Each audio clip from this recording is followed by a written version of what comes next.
Welcome to the Roy Snarr Show, entrepreneurship and giving back. Now, here's your host, Roy Snarr. Welcome back to the Roy Snarr Show. Today, I'm super excited to have somebody who I call a friend. He is one of the top global speakers. Like, there's only 5 other people in the world who has done what he has done. He's in the top 1% of all speakers nationally and globally. And he is just absolutely amazing. He's written over 25 books, and these are the 2 most recent books today. He knows some of the biggest names in the industry, such as Tony Robbins, Zig Ziglar, and tons of others, Les Brown. These are his personal friends, and we get the honor to have Jim Cathcart here in studio. Jim, thank you so much. Man, thank you. Wow, Appreciate I can't wait to hear me. Yeah, that sounds exciting. Yeah, it's fun. Yeah, thank you. I mean, when I was reading through the list of accomplishments, I was like, my goodness, I want to aspire to be like Jim. We would have taken up the whole hour just reading up all the accolades and everything that he's done. So today's going to be jam-packed, a lot of fun. And so, Jim, maybe you can share with everybody a little bit more about yourself and how you got to be where you're at. Well, it depends on where you start, how long that story is going to be. I grew up in Little Rock, Arkansas. I was born in 1946. I'll save you the math. I'm 76. And just active as can be and still going strong. My dad was a telephone repairman. My mom was a homemaker. My grandfather was an invalid from a stroke, and he was in our front bedroom while I was a child for about 7 years in a hospital bed. He passed away. And then I was an average student, not an athlete. Just a happy kid, you know, living in the suburbs in Little Rock and hoping to have a nice life. And what I expected from life was that I'd get to be a grown-up. You know, I'd graduate high school, maybe go to college, maybe not. Get a job at, say, the phone company like Dad, but I didn't want to be a repairman. So I figured I'd work in the office. And I'd live for whatever the average was for my gene pool, like 72 point whatever years, you know. Yeah. And then pass away and get out of the way for others.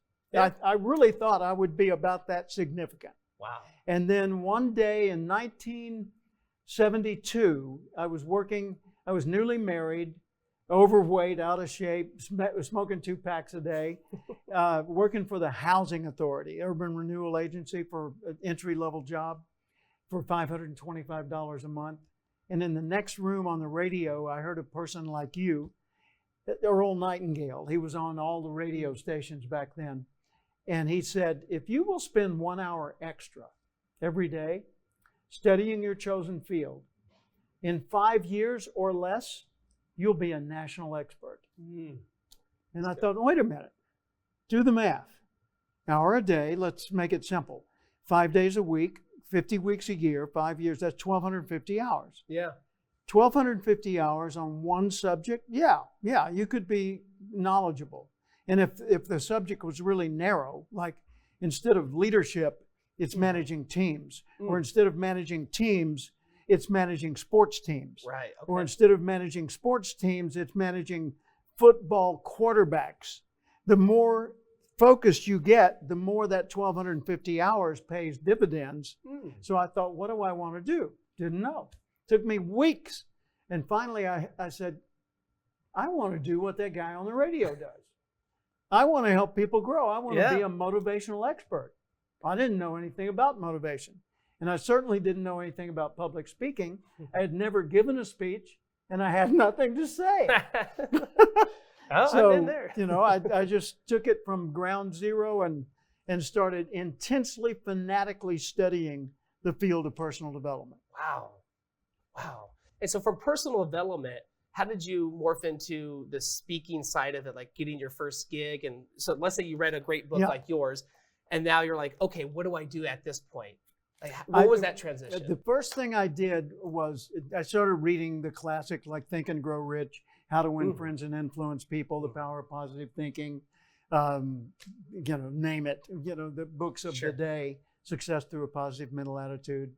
And I bought a very expensive, I was making $525 a month, $560 audio cassette library from Earl Nightingale. Okay. And it was 36 or 48, depending on the way you configured it, 20-minute messages. Oh, okay. Now, think about that. I'm a young newlywed with a baby at home. I'm in an entry-level job, and I'm spending more than a month's salary on 20-minute audio recordings, and it doesn't even teach me a trade. Ooh. That must have been fun talking to your wife about Oh, that. yeah. And she said, Jim, we can't afford this. I said, I know. And what had happened was the man who sold them to me, Harold Gash, he said, take these home, listen to them for 30 days. If at the end of the 30 days you don't feel like it's making a difference in your life, bring it back. If you want to keep it, figure out how to pay for it. Well, for 30 days, I listened fanatical in the literal sense of the word, like totally obsessed with this. Wow. Get up in the morning, listen to the tapes, play the tape every time I get in the car. If I'm cooking hamburgers on the grill, I've got the tape player there doing one of the recordings over and over and over. I did that for 5 years. Same tapes. Same tapes. Wow. But I added other things to it, obviously. Sure. But for the first 30 days, only those tapes. And at the end of the 30 days, my wife said, you don't want to take them back, do you? And I said, no, I don't. She said, well, why don't you figure out how to pay for them? Which meant she had seen enough change in me. She didn't want to go back to the old me. Right. Because I'd stopped smoking. I'd started getting in shape. I was starting to set goals and get organized and manage my time better. I was more understanding. I was a better listener. All kinds of great benefits were showing up in my behavior. But it was just beginning, and she didn't want to let go. And it was worth the $525. Yeah. So I joined the JCs, Junior Chamber of Commerce, which back then was enormous. They had 350,000 members around the country. Today it's a small organization, but back then it was servicing the baby boom. Okay. And it was a civic club. So I joined, and they had a big leadership training component. And I said, that's what I want. I'm going to serve my community and learn leadership skills. I went to, wait for it, 400 JC's meetings in 2 years for free after work. Wow. 400. That's fanatical. Yeah. And on the way to every meeting, and on the way home from every meeting, tapes. I listened to tapes. Oh, wow. And that started me reading all the books and going to seminars. There weren't many back then. Seminars were rare. Today you can find them anywhere, including online. Right. And there was no online. So, I couldn't, it's not like I could do what YouTube offers today or something like that. I couldn't tune into a podcast or a show like this one and get my knowledge. So that kind of intense, fanatical dedication allowed me to go from 1972, when the thought entered my mind, to I joined the JCs that year. By 1974, I was one of the state chairmen in charge of leadership training programs, driving all over the state, conducting group discussions.